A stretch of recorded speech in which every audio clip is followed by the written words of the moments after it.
उत्तर भारत के एक छोटे से गांव तियरी में 8 साल की आरुषि और 6 साल का उसका छोटा भाई आर्यन रहते थे।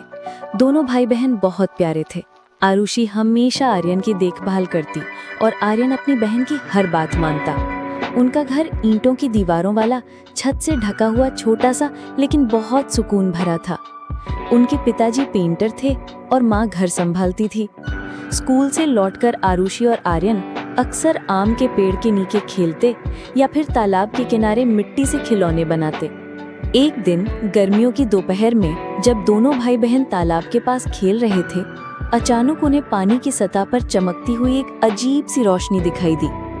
आरुषि ने सोचा शायद यह धूप का खेल हो, लेकिन आर्यन बोला, दीदी देखो ना, यह तो कोई जादू जैसा लग रहा है।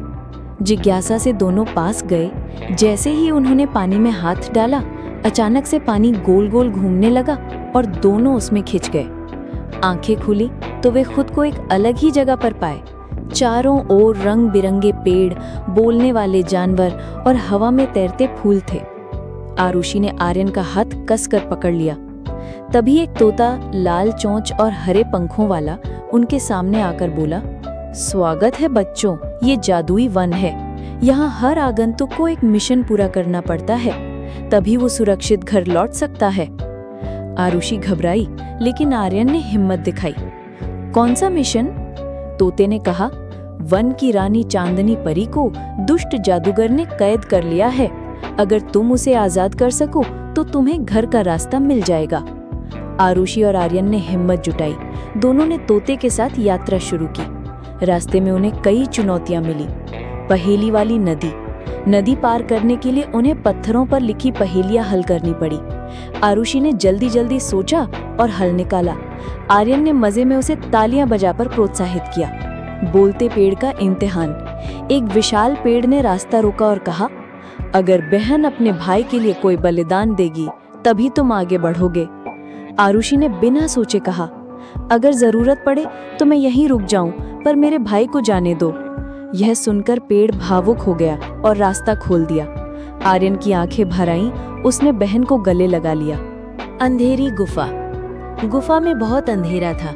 आर्यन डर गया, लेकिन आरुषि ने कहा, डर मत, मैं हूं ना। उसने अपनी चुन्नी का टुकड़ा फाड़कर दिए में जलाया और रोशनी की। आखिरकार वे उस किले तक पहुंचे जहां जादूगर ने परी को कैद कर रखा था। जादूगर बड़ा भयानक था।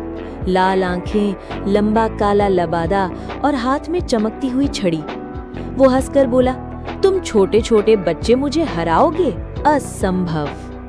आरुषि और आर्यन डरे, लेकिन दोनों ने हिम्मत नहीं छोड़ी। आरुषि ने अपनी चतुराई से जादूगर का ध्यान भटकाया और आर्यन ने तोते की मदद से उसकी छड़ी छीन ली। जैसे ही छड़ी टूटी, जादूगर की ताकत खत्म हो गई और वो धुएं में बदलकर गायब हो गया। कैद से आजाद हुई चांदनी परी ने दोनों को आशीर्वाद दिया, तुम्हारा भाई बहन का प्यार ही तुम्हारी सबसे बड़ी ताकत है। दुनिया में कोई भी बंधन इतना सच्चा और मजबूत नहीं जितना भाई बहन का रिश्ता। फिर परी ने अपने हाथ से जादुई दरवाजा खोला और दोनों को उनके गांव वापस पहुंचा दिया। जब दोनों की आंखें खुली तो वे फिर उसी तालाब के पास थे। सूरज डूब रहा था, चारों ओर सुनहरी रोशनी फैली थी। उन्हें लगा जैसे सब एक सपना था, लेकिन उनके हाथों में तोते का एक हरा पंख चमक रहा था, सबूत कि ये सब सच था। आरुषि और आर्यन ने एक दूसरे का हाथ कसकर पकड़ा और हंस पड़े।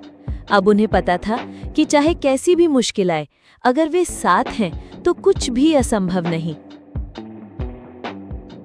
दोस्तों, वीडियो पसंद आया हो तो लाइक जरूर करें, अपने दोस्तों के साथ शेयर करें और चैनल को सब्सक्राइब करके परिवार का हिस्सा बनें।